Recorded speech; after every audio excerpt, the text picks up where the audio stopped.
What's going on, guys? Chris Petrie here from MoneyPeach.com and 1AZ Credit Union. And as a dad of two young kids, I often ask myself, am I doing the right thing when it comes to kids and money? Am I showing them how to manage money the right way? Am I teaching them the right things at the right ages?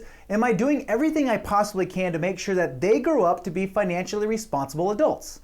Did you know that most of our financial habits are actually created by age 7?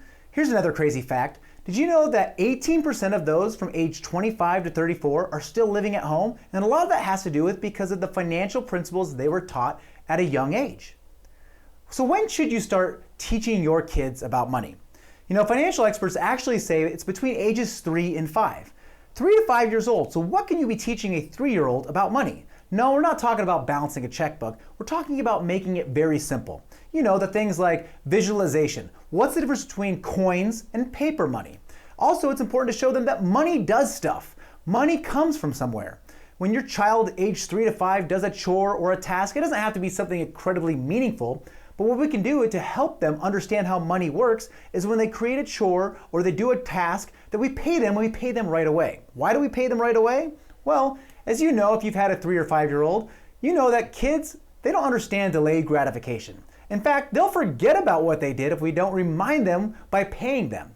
It's also important too to take your 3-year-old and show them that money actually does stuff. You see, they can go out to the grocery store with you and maybe they buy a candy bar. It doesn't matter how much of the value they're buying because they don't understand the value at that age.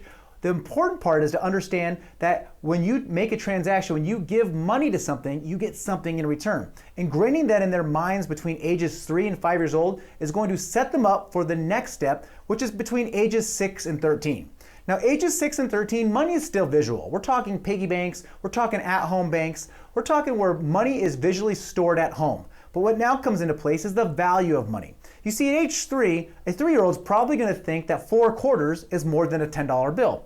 So between ages 6 and 13, this is when we really open up the value of money and how does money work, visualization, and the value of it. Also, continue to pay them for work, but why not set up paydays? Why do we set up paydays? Well, you and I, when we go to work, we don't get paid the same exact day for working.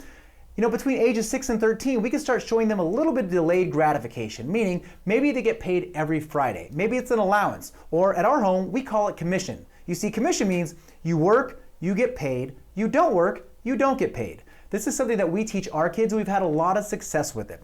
Also, I think it's important now that at this age, we show them that we should save some, we should spend some, and we should give some. You see, at age 3, there is no saving. It's just spend it all, right? But as they get a little bit older, we're going to show them that not all the money that comes in goes out in the form of spending. Some of it needs to be saved, some of it needs to be given away, and some of it needs to be spent, right? A great thing that you could be doing is take them to the grocery store. Taking them to the grocery store gives them an opportunity to see how does money really work. You see, at that age, they can really understand how to do simple addition and simple subtraction. So what we can do there is, as we're loading up our cart, we can tell them, all right, son or daughter, we have $100 to spend on groceries. As we start loading up the cart, we can actually start tallying how much we think everything's going to be. What I want you to do is purposely go over. Go over by $5 or $10 and have them make the decision on what gets removed out of the grocery cart to make sure that we stay on our grocery budget. So that's from age 6 to 13. Now what about age 14 and up? Now this is where we really start transitioning into creating financially independent, smart kids that are going to be financially independent, smart adults. So what can we do here? Well, a big thing we can do is we can actually go into the bank and open up a bank account for our minor. They're called minor accounts. This is also where work equals pay, but we're going to delay gratification even further. We're going to set up paydays, but what we're also going to do is we're going to encourage them to save for something big. The reason why we're saving for something big is it's another dimension of delayed gratification. You see, what happens is if we're never taught how to save for those big purchases, then when we turn 18 years old and we get bombarded with the buy now, pay later method, we go deeply into debt. So maybe they save for a car, or maybe they're saving for a prom dress or a vacation they want to go on. Whatever it is, have them save for something big that's going to take them a few months or maybe even a few years.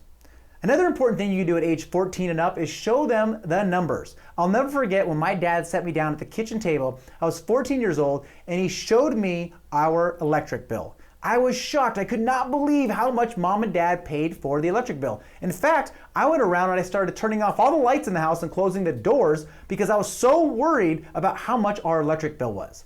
But the point is show them the real world numbers. A lot of parents out there think that we shouldn't be talking to our kids about real world numbers, but that's just the opposite. We don't want them to be shocked when they go out into the real world and say, oh my gosh, no one taught me how to handle money.